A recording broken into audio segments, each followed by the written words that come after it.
अगर मैं आपसे कहूँ कि आज से 5,000 साल पहले भारत में कुछ ऐसे शहर मौजूद थे जो कई मायनों में आज के शहरों से भी ज़्यादा एडवांस थे, तो शायद ही आपको यकीन होगा। लेकिन ये सच है। यहाँ के घरों में बाथरूम थे, सड़कों के नीचे ड्रेनेज सिस्टम था और लोग समुद्र के रास्ते दूसरे देशों से व्यापार भी करते थे। लेकिन सबसे बड़ा सवाल ये है कि इतनी शानदार सभ्यता होने के बावजूद भी आखिर ख़त्म कैसे हो गई। तो चलिए आज हम आपको ले चलेंगे इतिहास की उस खोई हुई दुनिया में जिसे हम कहते हैं हड़प्पा सभ्यता। साल 1921 में कुछ ऐसा हुआ जिसने भारतीय इतिहास की पूरी कहानी बदल दी। ब्रिटिश इंडिया में पंजाब के एक इलाके हड़प्पा में खुदाई चल रही थी। शुरुआत में लोगों को लगा कि वहाँ सिर्फ पुराने खंडहर दबे हुए हैं, लेकिन जैसे जैसे मिट्टी हटाई गई वैसे वैसे ज़मीन के नीचे से एक ऐसी दुनिया बाहर आने लगी जिसकी किसी ने कल्पना भी नहीं की थी। पक्की ईंटों से बने मकान, सीधी और चौड़ी सड़कें, हजारों साल पुराने बर्तन और एक ऐसी नगर व्यवस्था जो उस समय के हिसाब से लगभग नामुमकिन लगती थी, क्योंकि ये अवशेष किसी साधारण बस्ती के नहीं थे। फिर अगले ही साल मोहनजोदड़ो में खुदाई हुई और वहाँ जो मिला उसने पूरी दुनिया को चौंका दिया। एक नहीं बल्कि कई बड़े बड़े शहर पूरी प्लानिंग के साथ बनाए हुए थे। धीरे धीरे दुनिया को समझ आने लगा कि ये कोई छोटा मोटा नगर नहीं, बल्कि हजारों साल पुरानी एक बेहद विकसित सभ्यता थी। एक ऐसी सभ्यता जो मिस्र के पिरामिडों और मेसोपोटामिया की सभ्यताओं के समय मौजूद थी, और यहीं से शुरू हुई भारत की सबसे रहस्यमयी और महान सभ्यताओं में से एक हड़प्पा सभ्यता की कहानी। हड़प्पा सभ्यता के लोग मेहनती और बेहद समझदार थे। उनकी ज़िंदगी का सबसे बड़ा आधार था खेती करना। वे गेहूं, जौ, बाजरा और कपास जैसी फसलें उगाते थे। इतिहासकार मानते हैं कि दुनिया में सबसे पहले कपास उगाने वालों में हड़प्पा के लोग शामिल थे। लेकिन हड़प्पा के लोग सिर्फ किसान नहीं बल्कि शानदार कारीगर भी थे। वे मिट्टी के सुंदर बर्तन, चमकदार गहने और तांबे व कांसे के मजबूत औजार भी बनाते थे।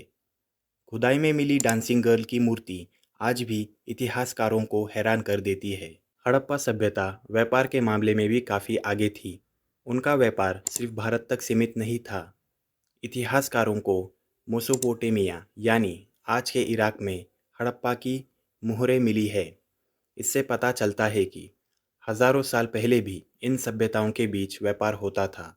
गुजरात का लोथल शहर उस समय का एक बड़ा व्यापारिक केंद्र माना जाता है। यहाँ एक विशाल गोदी मिली है जिसे दुनिया के सबसे पुराने बंदरगाहों में गिना जाता है। यानी हड़प्पा के लोग समुद्र रास्तों से भी व्यापार करते थे।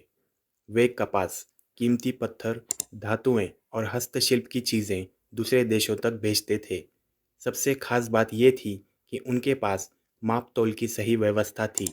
इससे पता चलता है कि उनका व्यापार काफ़ी संगठित और प्रोफेशनल था। हड़प्पा सभ्यता की सबसे बड़ी मिस्ट्री है उसकी लिपि। खुदाई में हजारों मुहरें मिली हैं जिन पर छोटे छोटे चिन्ह बनाए हुए हैं, लेकिन आज तक कोई भी वैज्ञानिक या इतिहासकार इन्हें पूरी तरह पढ़ नहीं पाया। और यही वजह है कि हड़प्पा सभ्यता के कई राज आज भी रहस्य बने हुए हैं। लेकिन फिलहाल हड़प्पा की लिपि इतिहास की सबसे बड़ी अनसुलझी पहेलियों में से एक है। लगभग 1900 ईसा पूर्व के बाद हड़प्पा सभ्यता धीरे धीरे खत्म होने लगी। शहर खाली होने लगे, व्यापार कम होने लगा और लोग छोटे गांवों की तरफ जाने लगे। लेकिन आखिर ऐसा क्यों हुआ? कुछ इतिहासकार मानते हैं कि जलवायु परिवर्तन की वजह से सूखा पड़ा होगा।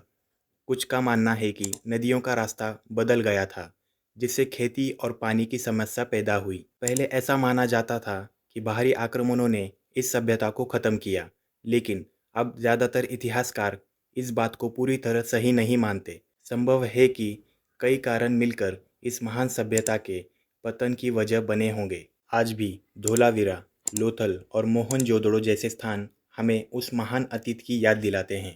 हड़प्पा सभ्यता साबित करती है कि हजारों साल पहले भी भारतीय उपमहाद्वीप में एक बेहद विकसित और संगठित समाज मौजूद था, और शायद यही वजह है कि आज भी दुनिया भर के इतिहासकार इस सभ्यता को समझने की कोशिश कर रहे हैं। अगर आपको ये डॉक्यूमेंट्री पसंद आई हो तो वीडियो को लाइक करें, चैनल को सब्सक्राइब करें और बेल आइकन दबाना ना भूलें। और कमेंट करके बताइए, क्या आपको लगता है कि एक दिन हड़प्पा सभ्यता की लिपि पढ़ी जा सकेगी? तो मिलते हैं अगली ऐतिहासिक यात्रा में।